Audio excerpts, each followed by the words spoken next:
हमारा देश भारत विविधताओं से भरा देश है, जहाँ दुनिया की ज्यादातर संस्कृति के लोग निवास करते हैं, जिनकी अपनी अलग अलग परंपराएं, खान पान, रहन सहन और भाषाएं होती हैं। ऐसे में किसी एक नियम कानून के दायरे में सबको मानना न केवल असंवैधानिक बल्कि अप्राकृतिक भी है।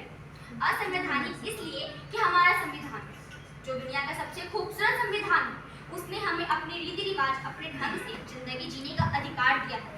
अब जब तक कि कोई दूसरा उससे प्रभावित ना हो।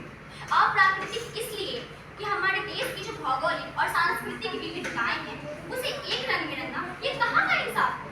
हाल ही में नीति आयोग ने एक परामर्श पत्र जारी करते हुए केंद्र सरकार से कहा कि मौजूदा वक्त में यूसीसी यानी यूनिफॉर्म सिविल कोड की आवश्यकता नहीं है। आयोग का मानना है कि समान नागरिक संहिता समस्या का हल नहीं है, बल्कि सभी निजी कानूनी प्रक्रियाओं को संहिताबद्ध करने की जरूरत है, ताकि उनके पूर्वाग्रह और रूढ़िवादी तथ्य सामने आ सके। गौरतलब है कि हर चुनावी साल में इस मुद्दे को हवा दी जाती है और चुनाव बाद ही इस मुद्दे को किसी ठंडे बस्ते में डाल देने की रिवायत चल पड़ी है। आयोग ने साफ कहा है कि यूसीसी समान नागरिक संहिता को लागू करने के बजाय सभी निजी कानूनी प्रक्रियाओं को संहिताबद्ध करने की जरूरत है। कानूनों को संहिताबद्ध करने पर व्यक्ति कुछ हद तक दुनिया के उन सिद्धांतों तक पहुंच सकता है जो समान संहिता की बजाय समानता को लागू करने को प्राथमिकता देती है। जरा गौर फरमाइएगा, जिस चमने जार का है तो भूले तर, जिस चमने जार का है तो भूले तर, बुलबुल उस गुलसिता के हम भी हैं, बुलबुल उस गुलसिता के हम भी हैं, वजह बेगान की नहीं मालूम, वजह बेगान की नहीं मालूम, तुम जहाँ के हो वहाँ के हम भी हैं, वहाँ के हम भी हैं।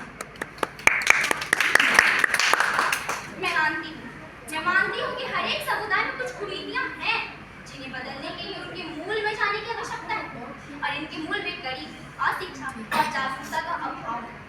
हम कानून का डंडा चला के इसे एक क्षण में दूर नहीं कर सकते। इसके लिए सरकार को बृहद पैमाने पर काम करने की आवश्यकता है। लोगों के बीच फैली गरीबी, अशिक्षा और जागरूकता के अभाव को दूर करने की जरूरत है। सिर्फ नियम कानून बनाने से कुछ नहीं होने वाला। सिर्फ शरियत कानून 1937 ही नहीं, बल्कि Hindu marriage act 1955, Christian marriage act 1936, Parsi marriage and divorce act 1936 में सुधार करने की आवश्यकता है।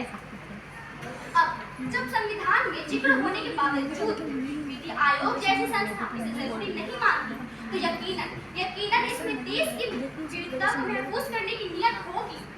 आयोग ने अगर यूसीसी यूनिफॉर्म सिविल कोड लाने से पहले निजी कानूनों में सुधार की बात करी है, तो यकीनन आयोग चाहता है कि कड़े से कड़े कानून बनाकर सुधार की ओर बढ़ा जाए।